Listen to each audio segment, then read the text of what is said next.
Владимир Мессерле туындысы ЖЭСтің жұмысын анағұрлым оңтайландырады. Көмір қалдықсыз жанатын болады. Жанбаған көміртек шығындылары 3-4 есе төмен. Азот тотығы мен күкіртте сондай. Қышқыл жаңбырдың болу ықтималдығы төмен.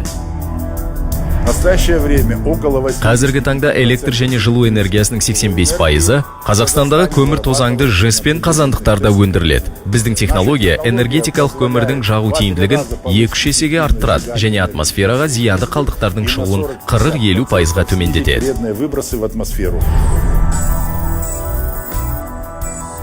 Көмірдің жағуға термохимиялық дайындығы көмір тозаңды шілтердің ішінде өтеді. Шағын торап, электродоғалы плазматрон ЖЭСтегі үлкен қазандардың жұмысын едәуір жақсартады. Ол Цельсий бойынша 6000 градус температурамен ауаны плазмалық күйге ауыстырады. Бұл көмірден жоғары реакциялы 2 компонентті отын алуға мүмкіндік береді. Соңынан ол қазан оттығында өздігінен жанады.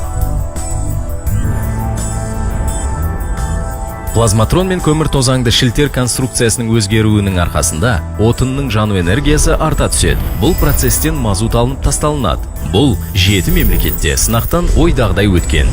Қытай Халық Республикасында қазірдің өзінде белсенді енгізілуде. Мұны қолданудағы экономикалық тиімділік миллиардтаған доллармен өлшенуі мүмкін.